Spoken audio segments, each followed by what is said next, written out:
আসসালামু আলাইকুম ভিউয়ার্স, কেমন আছেন সবাই? আশা করি ভালো আছেন। চলে আসলাম আপনাদের মাঝে নতুন আরেকটি ভিডিও নিয়ে। তো আমার চ্যানেলে যারা নতুন আছেন তারা অবশ্যই আমার চ্যানেলটা সাবস্ক্রাইব করবেন। আর আমার এই ভিডিওগুলো আপনাদের কেমন লাগে, এখান থেকে কিছু শিখতে পারলেন কিনা অবশ্যই কমেন্ট বক্সে জানাবেন। আর যদি আমার এই ভিডিওটা ভালো লাগে অবশ্যই লাইক করবেন, বেশি বেশি শেয়ার করবেন। মূলত আমার ভিডিওগুলো হচ্ছে আপনাদের জন্য। আপনারা যারা গার্মেন্টসে নতুন কিংবা পুরাতন অনেক কাজ করেন, দীর্ঘদিন যাবৎ কাজ করে আসতেছেন কিন্তু ডেভেলপ হচ্ছে না, অনেক জিনিসগুলো জানেন না, মনে হয় আমার এখান থেকে এই জিনিসগুলো আপনি যদি আয়ত্ত করতে পারেন তাহলে আপনাদের ফিউচারের জন্য অনেক কাজে লাগবে, ক্যারিয়ার ডেভেলপের জন্য অনেক কাজে আসবে। তো আজকের ভিডিওর পয়েন্ট হচ্ছে, যে টপিক সেটা হচ্ছে একজন সুইং ফ্লোরের কোয়ালিটি কন্ট্রোলারের দায়িত্ব ও কর্তব্য। একজন সুইং ফ্লোরের কোয়ালিটি কন্ট্রোলারের যে জব রেসপন্সিবিলিটি সেটা নিয়ে আলোচনা করা। একজন সুইং ফ্লোরের কোয়ালিটি কন্ট্রোলারের প্রথম দায়িত্ব হচ্ছে, ফার্স্ট আওয়ার থেকে শুরু করি। ফার্স্ট আওয়ারের প্রথম কাজ হচ্ছে তার মর্নিং মিটিং করা। তার আন্ডারে যে কোয়ালিটিগুলো আছে তাদেরকে একত্র করে সকালবেলা মর্নিং মিটিং করা। এই মর্নিং মিটিংয়ে সে কী করবে, প্রত্যেকটি দিন কোন ফ্লোরে কোন লাইনে ডিওসি কত ছিল, কি কোন কোন ডিফেক্টের পরিমাণ বেশি ছিল, তারপরে নতুন নতুন বিষয়ে আলোচনা করতে পারে, ট্রেনিং করাতে পারে। এরপরে নতুন কোনো স্টাইলের প্ল্যান অনুযায়ী কি করবে, মার্চেন্ডাইজার কিংবা জিপি কিউ থেকে file PP sample approval arrange করে যে লাইনে প্ল্যান আছে ওই লাইনের লাইন কোয়ালিটি বা কিউসি বা কোয়ালিটি সুপারভাইজারকে বুঝিয়ে দিবে। এরপরে পিপি স্যাম্পলে থাকা এবং স্টাইল ওয়াইজ যে কি পয়েন্টগুলো, সেই কি পয়েন্টগুলো পিপি মিটিংয়েই নোট করবে এবং এই নোট অনুযায়ী একটা রিস্ক অ্যাসেসমেন্ট করবে এবং সেই রিস্ক অ্যাসেসমেন্ট অনুযায়ী লাইনের লেআউট করবে এবং লেআউটে সে সময় দিবে এবং কি পয়েন্টগুলোতে সে সময় দিবে। এরপরে লাইনের লেআউটে সময় দেওয়ার পাশাপাশি টিম কার্ড অ্যান্ড অ্যাক্সেসরিজ যে অ্যাক্সেসরিজগুলো থাকবে সেগুলো একজন লাইন কোয়ালিটি সুপারভাইজার বা একিউসি লাইন কোয়ালিটি যাই বলেন সে নিজে মিলাবে, প্লাস হচ্ছে তার কন্ট্রোলার দিয়ে সে ওভারশিওর হবে, সে অ্যাপ্রুভালের সাথে সে আবারও ক্রস চেক দিবে। আওয়ারলি এভরি আওয়ার প্রতি লাইনের 2 থেকে 5 পিস আউটপুটে গার্মেন্টস অডিট বা চেক করবে। কোয়ালিটি কিছু পাস করা গার্মেন্টসও চেক করতে পারে কিংবা চেক ছাড়া গার্মেন্টসও সে চেক করবে, প্লাস 2 পিস করে গার্মেন্টস মেজারমেন্ট করবে। এতে করে কোন লাইনে কি প্রবলেম আছে সে তৎক্ষণাৎ ফাইন্ডিং দিতে পারবে এবং ওই ফাইন্ডিং অনুযায়ী সে কাজ করতে পারবে বা তার লাইন কোয়ালিটি সুপারভাইজার দিয়ে কাজ করিয়ে নিতে পারবে। আউটপুটে ডিওসো পার্সেন্ট প্রপারলি ডিওসো পার্সেন্ট রিপোর্ট হচ্ছে কিনা বা ডিফেক্টগুলো ধরতেছে কিনা, কোনো প্রবলেম আছে কিনা সেগুলো সে লাইন অনুযায়ী অবজারভেশন করবে। কোন লাইনে ডিওসের পরিমাণ বেশি, কোন জায়গায় প্রবলেম আছে, সে কি পয়েন্ট নিয়ে সে কাজ করবে এবং ক্রিটিক্যাল প্রসেসগুলোতে সময় দিবে। এরপরে ফার্স্ট আউটপুট এবং কাট প্যানেল মেজারমেন্টগুলো ক্রস চেক দিবে। কোনো একটা লাইনে যখন ফার্স্ট আউটপুট আসবে সেই ফার্স্ট আউটপুটের মেজারমেন্ট প্লাস হচ্ছে ইনপুটে থাকা অবস্থায় কাট প্যানেল যে মেজারমেন্ট রিপোর্ট সেটা ক্রস চেক দিবে এবং প্রয়োজন হলে প্র্যাকটিক্যালি সে মিলিয়ে দেখবে। লাইনের রিপ বা বটম বা কাপ কলার পাইপিং লট ওয়াইজ জয়েন করতেছে কিনা সেটা সে ক্রস চেক দিবে এবং কি লট পাইপিনের কাপড় নিক, তারপরে নেক বাইন্ডিং, সেগুলো যে কেকগুলো কাটা হচ্ছে সেগুলোর ভিতরে কাটিং স্টিকারের রুল নাম্বার বা লট নাম্বার লেখা আছে কিনা সেগুলো সে অবজারভেশন করবে। লাইনে ঘুরে ঘুরে ফ্রন্ট ব্যাক স্লিপ এবং আদার্স পার্টসগুলো নাম্বার প্রপারলি হেল্পার মিলিয়ে কাজ করতেছে কিনা বিভিন্ন লাইন ঘুরে ঘুরে সে এগুলো কী করবে, ক্রস চেক দিবে। এরপরে কোনো লাইনে কোনো প্রসেসে বেশি ডিফেক্ট হলে, মানে কোনো লাইনে বা কোনো প্রসেসে ডিফেক্টের পরিমাণ বেশি হলে ওই প্রসেসে সে কাজ করবে। এরপরে হচ্ছে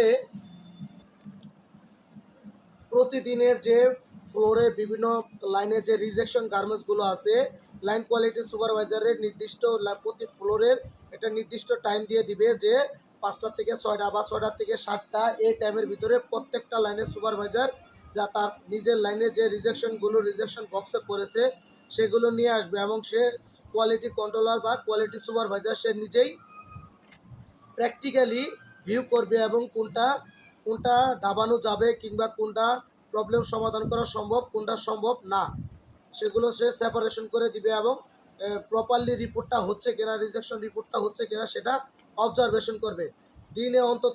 দিনে অন্ততবার একজন সুইং কোয়ালিটি কন্ট্রোলার দুইবার ফিনিশিংয়ে যাবে, লাঞ্চের আগে একবার কিংবা লাঞ্চের পরে একবার। যদি তার কোনো স্টাইল বা তার ফ্লোরে কোনো স্টাইল ফিনিশিংয়ে ক্লোজিং থাকে, তাহলে চেষ্টা করতে হবে প্রতি 2 ঘন্টা পর পর ফিনিশিংয়ে যে রেসপন্সিবল পারসন আছে তার সাথে কমিউনিকেট করা, যে স্টাইলটা ক্লোজিং হচ্ছে কিনা, কোনো জায়গায় কোনো প্রবলেম হয়েছে কিনা, কোন জায়গায় কোনো সময় দিতে হবে কিনা, তাহলে ক্লোজিংটা স্মুথলি হবে এবং ওয়ান টাইম হবে। এরপরে লাইনের কোথাও কোনো সুইং বা ফিনিশিংয়ে অল্টার ব্যালেন্স আছে কিনা।